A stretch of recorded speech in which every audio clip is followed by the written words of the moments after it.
नमस्कार दोस्तों, मैं जयप्रकाश आपका स्वागत करता हूं आपके अपने online platform JP classes official में।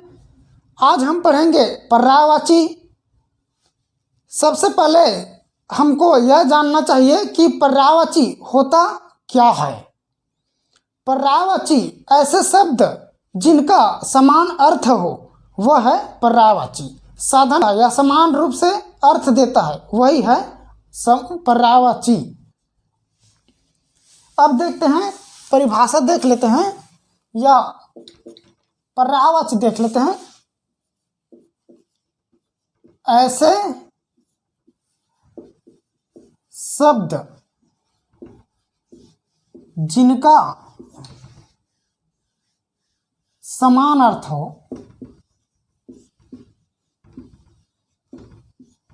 या जो समान अर्थ प्रकट करे वह है पर्यायवाची। यह जो पर्यायवाची है वह भाषा की संपन्नता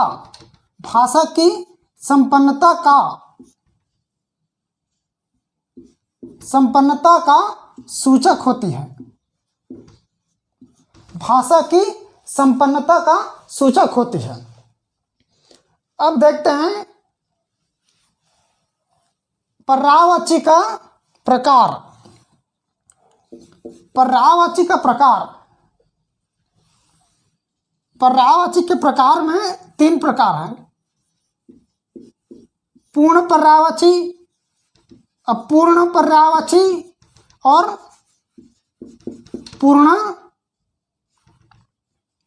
पूर्ण पर्यायवाची।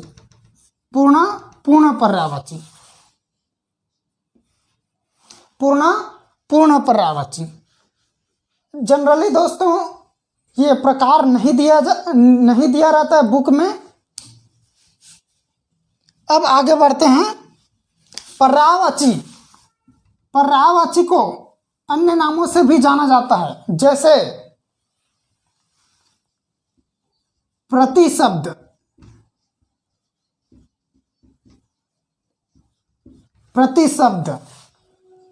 और समानार्थी शब्द।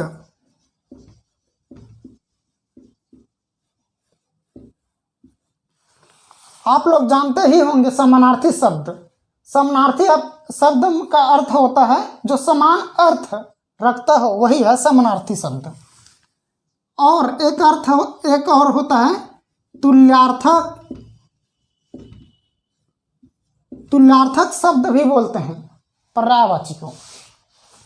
अब इसी कड़ी में आगे बढ़ते हैं।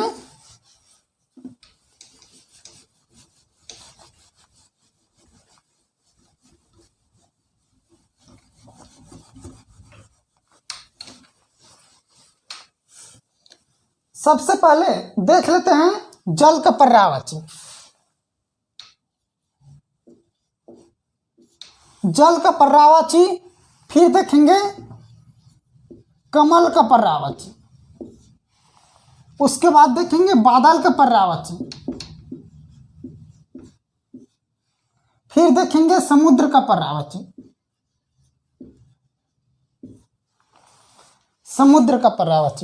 अब देखते हैं जल का पर्यायवाची। ये जल का पर्यायवाची बहुत इंपॉर्टेंट है दोस्तों। जल का पर्यायवाची यदि याद कर लेते हो तो जल से कमल बनेगा, जल से ही बादल बनेगा, जल से ही समुद्र बनेगा। अब जल के अर्थों में देख लेते हैं।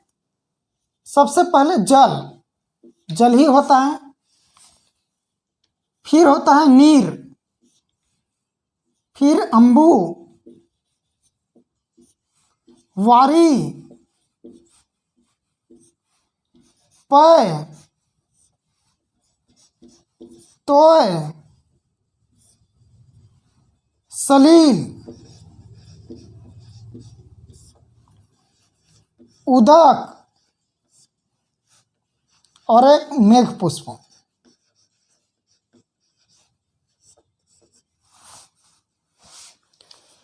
जल का पर्यायवाची सबसे पहले याद करते हैं दोस्तों। याद करने की कोशिश कीजिएगा। जल, नीर, अंबु, वारी, पय, तोय, सलील, उदक, मेघपुष्प। जल, नीर, अम्बु, वारी, पय, तोय, सलील, उदक, मेघपुष्प।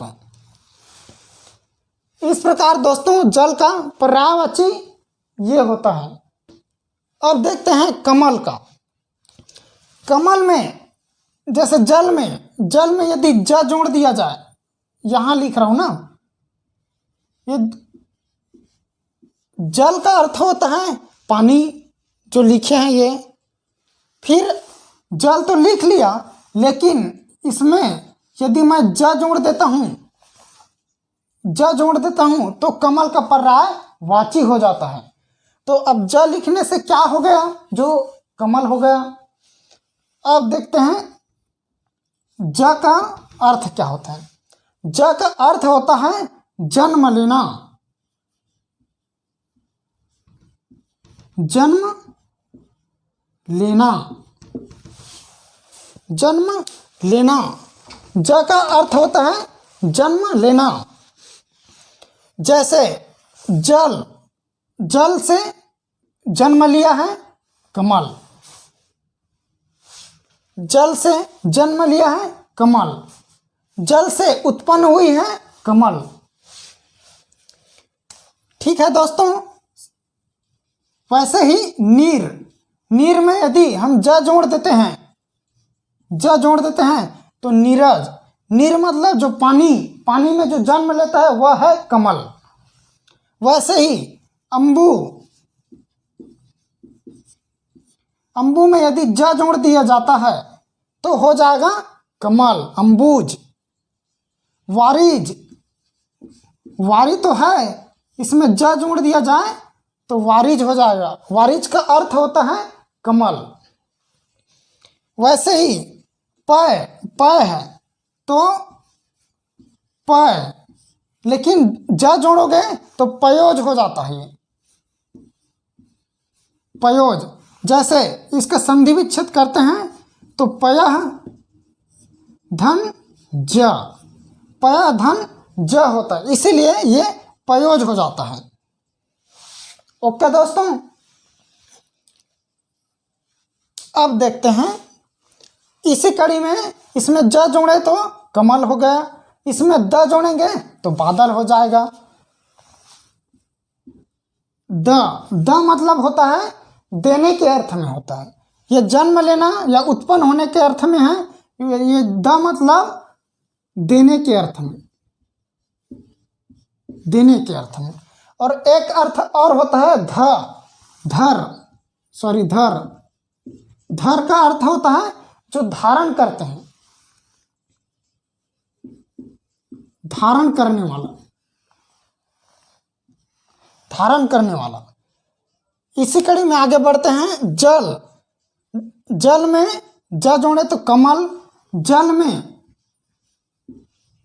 में यदि ये द जोड़े तो बादल, जलद, जलद, बादल। द जोड़े, जो देखो जल तो है और द है, द जुड़ा है। बादल इसलिए हुआ जो जल, द मतलब होता है देने के अर्थ में, जो जल देता है, मतलब कौन देता है, बादल। बादल हमको जल देता है, इसीलिए बोलते हैं जलद। इसी अर्थ में ये नीर तो है, प्लस मैं द जोड़ देता हूं तो नीरद हो जाएगा। अम्बु तो है, इसमें द जोड़ देता हूं अम्बुद। वारी तो है, इसमें द जोड़ देता हूं वारिद। अब धर में जोड़ देता हूं, धर इसी में जोड़ देता हूं, जैसे वारी धर। जो वारी मतलब पानी, पानी को जो धारण किए हुए है या पकड़ के रखा हुआ है। जैसे बादल, बादल सभी पानी को रखा रहता है ना, एक समय के अनुरूप पानी को गिराते हैं। अब देखते हैं, ये तो हो गया वैसे ही अंबुधर बना सकते हैं इसको, अंबुधर, जल धर, जलधर बोल सकते हैं। अब देखते हैं सेम ऐसे ही जल से ये बनाए कमल, ज डाल के, जल से द डाल के हम लोग बादल बनाए, जल से अब हम समुद्र बनाते हैं। समुद्र बनाने के लिए हम यहाँ एक शब्द है निधि, निधि का अर्थ होता है खजाना, निधि का अर्थ होता है खजाना। और एक और देख लेते हैं इस मतलब होता है स्वामी, इस मतलब होता है स्वामी। इस प्रकार दोस्तों हम जल से यदि हम इसमें जल से हम बना देते हैं समुद्र, जल में हम निधि जोड़ दिए तो बन जाएगा जल निधि। इसी को संक्षेप में बोला जाता है जलधि, जलधि। वैसे ही नीर है, नीर है तो निधि जोड़ दिए तो हो जाएगा ये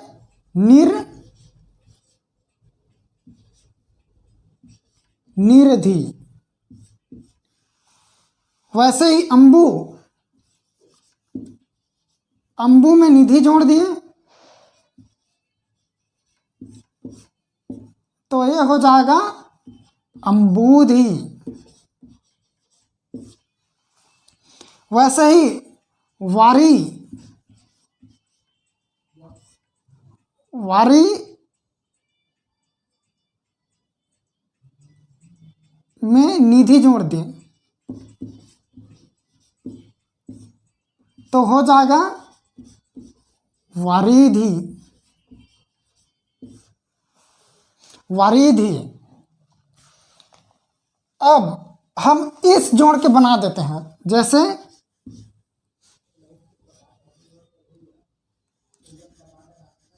वारिस, वारिस, वारिस इसको तोड़ते हैं तो वारी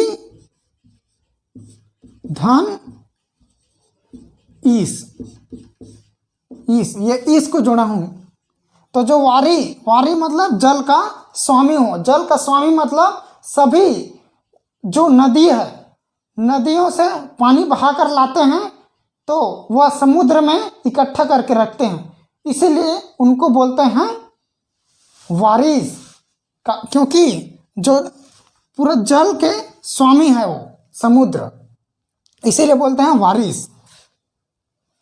अब ये तो हो गया, हम लोग एक ट्रिकी अनुसार देख लिए, ये तो ट्रिकी था ये। अब स्वतंत्र अर्थ में देखते हैं, जैसे इसको मेघ, जल को मेघ पुष्प बोलते हैं। मेघ पुष्प इसलिए बोलते हैं क्योंकि ये मेघ मतलब बादल से गिराते हैं, इसीलिए मेघ पुष्प बोलते हैं। बादल से गिराते हैं, बादल से क्या गिरता है? जल, इसीलिए जल, ये जल हो जाएगा। अब और देख लेते हैं अम्ब। अम्ब मतलब होता है माता। एक और होता है अम्बक। अम्बक मतलब होता है नेत्र। और होता है अभ्र, सॉरी अब बोल लेंगे इधर, ये है अब का अर्थ होता है जल। अब का अर्थ होता है जल, लेकिन यही अभ्र कर दोगे तो हो जाएगा बादल। अब हम कमल के, ये तो जल का पूरा कंप्लीट हो गया दोस्तों। अब कमल का देखते हैं। कमल का देखते हैं तो आ जाता है पंकज। यहाँ पंक का मतलब होता है कीचड़। पंक का मतलब होता है कीचड़, जो कीचड़ में जन्म लेता है यानी कमल। जो कीचड़ में जन्म लेता है यानी कमल। वैसे ही सरोज होता है। सरोज होता है, इसको तोड़ते हैं तो सरह धन ज होता है, सरोज। अब देखते हैं सरोज। सरोज मतलब होता है कमल। यही देख लेते हैं सर, मतलब ये जो सर है, सर का अर्थ होता है सरोवर या तालाब। सरोवर या तालाब, जो सरोवर या तालाब में जन्म लेता है यानी कमल। कमल। और एक सर और होता है ये सर, ये सर वाला। ये सर का अर्थ होता है बाण। बाण, जो तीर धनुष वाला बाण होता है वो वाला। अब देखते हैं इनके स्वतंत्र अर्थ में और है, जैसे अरविंद, राजीव, सरसीज,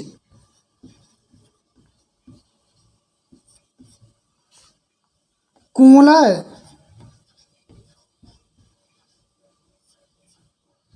और होता है नलिन।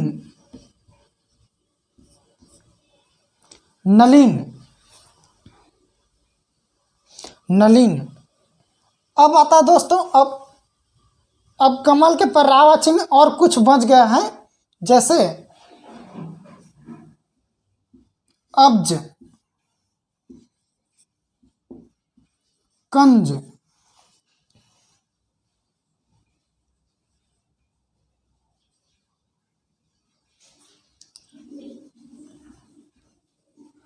पुंडरीक, पुंडरीक, कोकनद,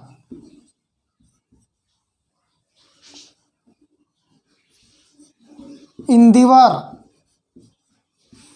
ये सब कमल के पर्यायवाची हैं। अब्ज, कंज, पुंडरीक, कोकनद और इंदिवर। अब कंज में एक आप भगवान श्री राम जी का आप स्तुति सुने होंगे, मैं सुना देता हूँ।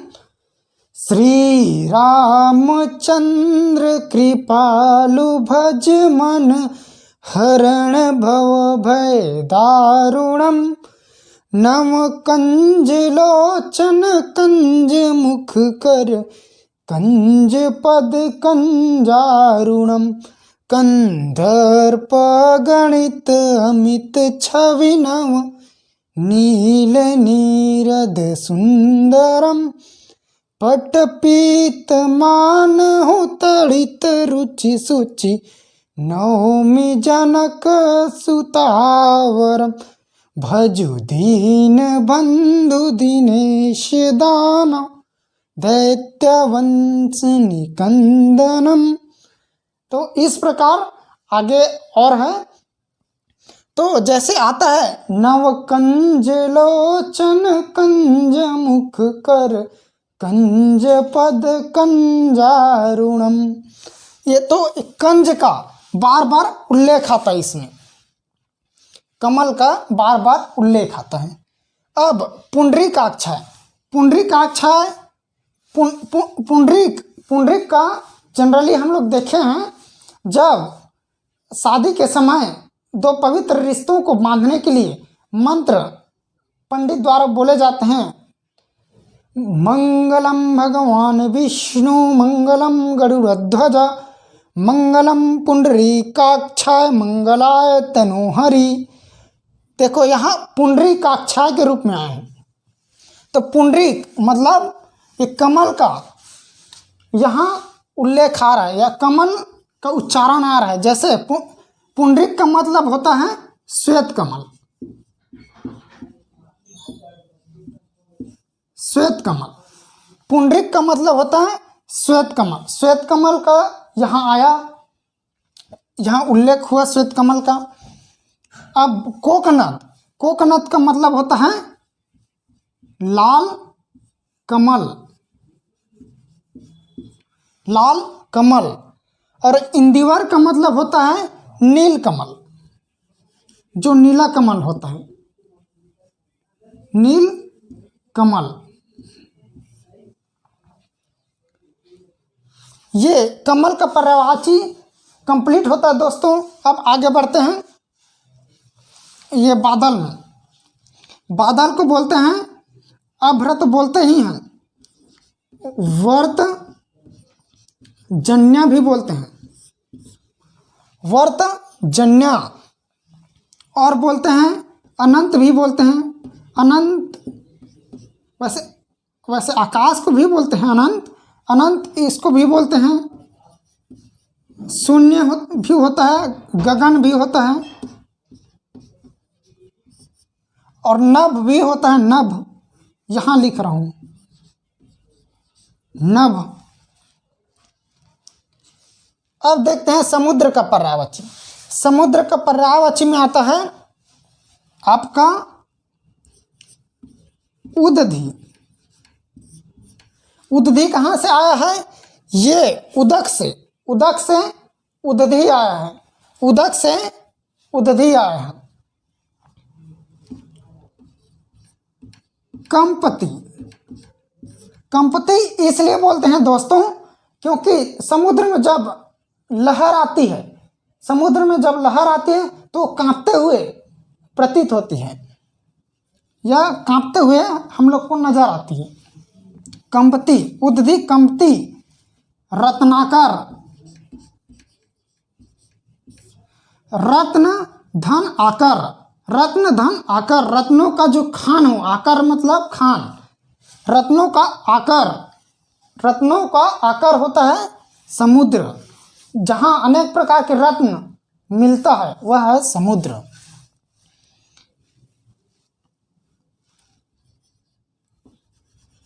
और आता है अवधि, अर्णव, सरितपति,